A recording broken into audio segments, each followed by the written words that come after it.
صباحكم حلاوة وريحة فانيليا يا حبايب طعم زمان. النهاردة هنعمل لانكشاير البيتي على أصوله اللي بيدوب في البق وبيفكرنا ببسكوتات العيد الجميلة. جاهزين؟ يلا نبدأ على بركة الله ونشوف مقاديرنا السهلة البسيطة خالص اللي اتعودتوا عليها مننا. المقادير بتاعتي دي على مقدارين، لكن لو هتعملوا مقدار واحد يبقى كوباية من السمنة ونص كوباية سكر بودرة وبيضة وكيس فانيليا ونص كوباية من النشا، وطبعا الدقيق على حسب ما ياخد، ونص معلقة من البيكنج باودر.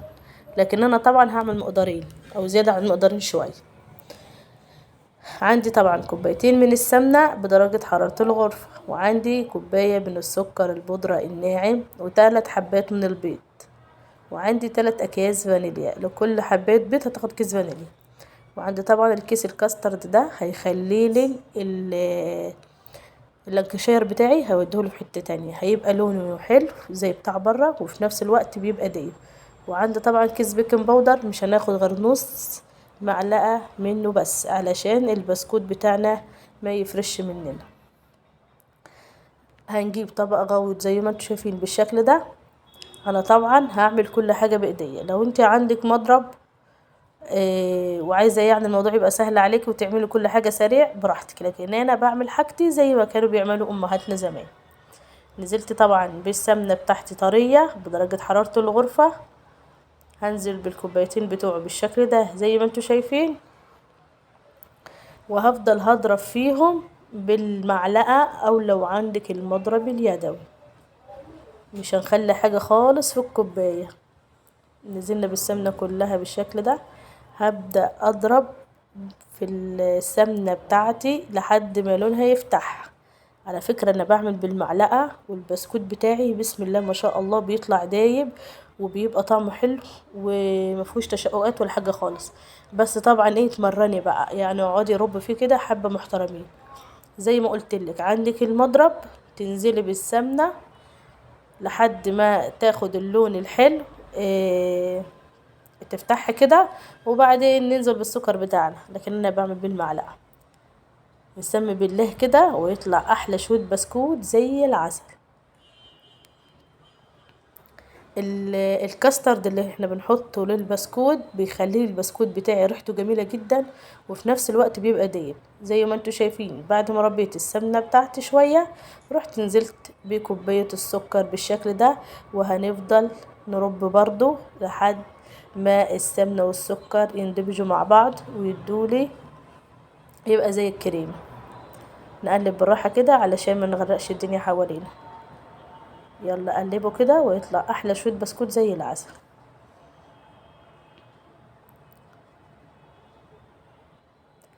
اهو يا جماعه بعد ما ربيتهم شويه حلوين، هننزل طبعا بالبيض حبايه حبايه، مش هنزل بيهم مره واحده. طيب لو البيض بتاعي كبير شويه يبقى كل مقدار بياخد له بيضه، علشان لو زودت في البيض هتزودي دقيق، واحنا عايزين البسكوت بتاعنا دايب. لو بيض صغير اللي هو البيض البلدي طبعا بيبقى صغير، يبقى هيبقى حبيتين من البيض. شايفين يا حبايبي؟ بنقلب، كل ما بنقلب السكر مع السمنة لونه بيفتح ازاي. حد هيقول لي لازم مضرب وعشان البسكوت يبقى حلو يبقى، لا لا، مفيش الكلام ده. زمان كانوا بيعملوا كل حاجة بايديهم وكانت الحاجة بتطلع بسم الله ما شاء الله. زي ما انتوا شايفين انا ديني بعمل بالمعلقة، وعلى فكرة عندي مضرب بس لا، انا حبيت اعمل كل حاجة يدوي علشان تشوفوها. ادي السكر والسمنة بتوع عندما جو مع بعض، وهنزل بحباية من البيض. ما شاء الله البيض ده كبير، فمش هاخد ال3 بيضات كلهم على فكرة، علشان لو زودت في البيض يبقى هضطر ان انا ازود في الدقيق، وانا عايزة البسكوت بتاعي دايب. معلش بقى عندي برد، الجو صعب اليومين دول فصوتي متغير شوية. نزلت بالبيضة، يبقى هنزل بكيس من الفانيليا علشان زفارة البيض. لو هتجيبوا الفانيليا السايلة حاولوا ما تكتروش منها، علشان مرة عملت شريك وكترت من الفانيليا على البيض قلت علشان ريحة زفرة البيض، وللأسف حصل العكس. الفانيليا خلت لي الشريك بتاعي حرفيا طعمه مررت لي طعم الشريك، يعتبر بوظت كل حاجة انا عملتها. والله الشريك كان هش جدا وكان ريحته جميلة، بس للأسف لما كترت الفانيليا مني خلت فيه سنة مرارة وكانت باينة قوية يعني. بعد ما نزلت بحباية بيض وفضلنا نقلب مع بعض، نزلت بالحباية التانية لحد ما تختفي، وادي كيس الفانيليا التاني. على فكرة انا مش هحط البيضة التالتة، لان ما شاء الله البيض حبيتين كبار يعني مش صغيرين. وهنبدأ نقلب مع بعض بالشكل ده لحد ما البيضة بتاعتي تختفي خالص. اللي وصل لحد هنا يصلي على النبي ويقول لنا من انهي بلد بتتابعونا، ولو عايزين اي وصفة من اكلات زمان او مخبوزات بتاعت امهاتنا واجدادنا اكتبوا لنا في التعليقات وان شاء الله نعملها مع بعض. في حاجة كمان، ممكن انزل بالسمنة وبالسكر في الخلاط لحد ما لونهم يفتح، وبعدين انزل ببيضة بيضة. انا بقولك يعني لو عايزة الحاجات السريعة، بس انا بحب اعمل حاجة يدوي، بحس سبحان الله الحاجة بتبقى حلوة وبتديني النتيجة اللي انا عايزاها. فانت مع كده ومع كده، عايزة تعملي بالمضرب يكون اسرع يعني ماشي، عايزة تعملي في الخلاط وتضربيه كله مع بعضه كده برضه هيبقى حلو، عايزة تعملي زي ما انا بعمل كده بايديا برضه هيبقى جميل. كل حاجة متاحة. ونزلت بكيس فانيليا تالت اهو. ريحة الفانيليا بتخلي البسكوت ده بتوديهوله في حتة تانية. وهنفضل نرب مع بعض كده. شايفين يا جماعة شكله كريم ازاي؟ السمنة مع السكر مع البيض اتمزجوا مع بعض وريحتهم جميلة جدا. ريحة الفانيليا تحفة بصراحة. انا من ساعة الفانيليا السايلة ما خلت الشريك بتاعي يعني مر، وانا بصراحة بطلت اجيبها خالص. قلت لا خليني في الامان وخلينا في الاكياس. الاكياس حلوة ومضمونة، بتحط قد ما بتحط منها ما بيبقاش، ما تخافيش منها زي اللي هي الازايز. طبعا الطبق بتاعي لقيته ضيق، علشان اخد راحتي في الرب كده، رحت فضيتهم في طبق تاني. كل ما بترب اكتر كل ما يديكي نتيجة حلوة والبسكوت بتاعك يبقى حلو.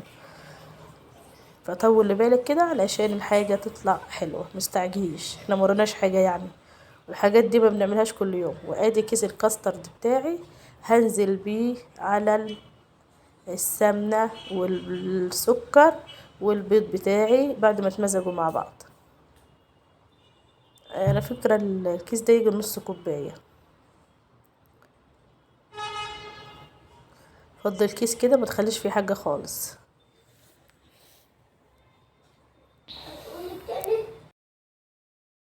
لو عندك اللي هي النشا، مش اللي هي الاكياس دي برضه حطيها، بس الاكياس الكاسترد دي لا بتخلي لك البسكوتة ناعمة يعني ودايبة اكتر. وهنزل طبعا ب3 كوبايات من الدقيق، مش هنزل بالدقيق كله مرة واحدة وفي الاخر ينشف مني واجي اقطعه كده وادوره تلاقي البسكوتة بتاعتي مش متشققة. لا انا مش هنزل بالدقيق كله، هنزل بالتدريج حبة حبة. نزلت بكيس الكاسترد، وبعدين نزلت ب3 مجات اللي هي نفس المج بتاع السمنة والسكر، نزلت ب3 مجات من الدقيق. طبعا ما تنسوش الدقيق بتاع البسكوت غير دقيق العيش ودقيق المخبوزات التانية. هو الكيلو الدقيق ده بيبقى زيادة عن الدقيق العادي التاني تقريبا 4 جنيه، بس بيديكي نتيجة حلوة في البسكوتات. ونزلت طبعا بنص معلقة من البيكنج باودر، ما كترتش علشان كتر البيكنج باودر هيخليه يفرش مني، وانا عايزة البسكوتة ماسكة نفسها كده تبقى دايبة وفي نفس الوقت ما تفرش مني. شايفين يا جماعة البسكوت ما بيتعجنش، انا بلمه لم. نقلبهم مع بعض كده بالراحة. على فكرة البسكوت ده لو حابة تعمليه بزبدة اللي هي الزبدة الصفراء اعمليه، يعني برضه هيبقى حلو، يبقى دايب زي اللي هو اللهم صل على النبي بيتي فور. بس طبعا السمنة بتبقى اقتصادية شوية ورخيصة عن الزبدة. شوفوا كيلو الزبدة دلوقتي بقد ايه، فاللي هيعملوا مثلا مقدارين ولا 3 يشتري له قالب زبدة، فيبقى الموضوع يعني صعب شوية. فخلينا طبعا في السمنة دي على قدنا، وبرضه بيديكي نفس النتيجة بتاعت الزبدة. زي ما انتوا شايفين نزلت بنص مج تاني دقيق وبقلب اهو. علشان البسكوت بتاعي ما ينشفش مني. وجربي بايدك التانية اهو، شايفه لما بلمهم بايدي التانية اهو. العجينه مش عايزه دقيق، هنبدا نلمهم لم يا جماعه، ما تعجنوش علشان البسكوت ما يعملش عرق معايا. شايفين بسم الله ما شاء الله، بلم لم بطراطيف صوابع اهو.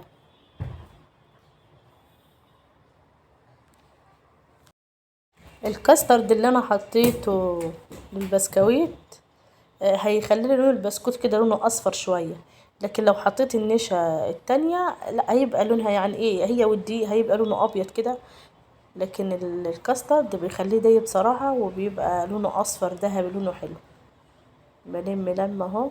خلاص هبدأ الم العجينه بتاعتي خالص بالشكل ده زي ما انتوا شايفين. وادي شكل العجينه بتاعتي اهو. خلاص لميناها وعجناها ومش عايزه حاجه خالص. يلا نبدأ نختبرها كده. شايفين بسم الله ما شاء الله. نبدأ نكور واحدة كده ونشوف العجينة بتاعتنا. هي الله اكبر مش عايزة حاجة اهو. هبدأ واحدة نختبرها بقى ونكورها ونشوف العجينة بتاعتنا عاملة ايه معانا. ما شاء الله، ولا متشققة ولا ناشفة ولا حاجة خالص. شايفين اللهم بارك. خلاص يبقى انت كده تعرفي العجينة بتاعتك مش عايزة حاجة خالص. البسكوت ده طبعا ما بيستويش على نار عالية، هنسخن الفرن وبعدين يستوي على نار هادية. بعد طبعا ما شكلناه، المقطع ده اتحذف من عندي معلش يا جماعة. وسويناه زي ما انتم شايفين لونه ذهبي، والسوا بتاعته ناره حلو من فوق ومن تحت. يعني هتسويه، هتولعي الفرن يسخن شوية وبعدين تحطيه على الرف الوسطاني. بياخد بالظبط تلت ساعة وبيطلع باللون الذهبي زي ما انتم شايفين كده. وهنبدأ بقى نزينه. عندي مربى تين، او لو عندك صوص شوكولاتة ماشي، وعندي شوكولاتة فرماسيل، وعندي جوز هند. ونعمل ونزين ونفرح اولادنا. بسم الله ما شاء الله، ما كلفناش حاجة خالص. شوف الكيلو من بره بقد ايه، وسهل يعني ما خدش مننا اي وقت. بجيب واحدة من اللانكشاير، بحط حتة من المربى والزقهم في بعض، وبعدين انزل ازينها بالشوكولاتة فرماسيل وجوز الهند. حاولوا ما تكتريش بس علشان ايه، ما هتاخد كتير قوي من الشوكولاته فرماسيل ويبقى شكلها مش حلو. لا احنا عايزينها تبقى خفيفه شويه كده زي ما انتم شايفين. شايفين يا جماعه بسم الله ما شاء الله، اللهم بارك. الكيلو المقدار قصدي يعملك حبه محترمين احسن ما تشتريه من بره. والبسكوته معايا مش متشققه ولا حاجه خالص. يا رب الفيديو يعجبكم النهارده، وانا هخلص تزيين البسكوت بتاعي واسيبكم في امان الله وحفظه. مع السلامه.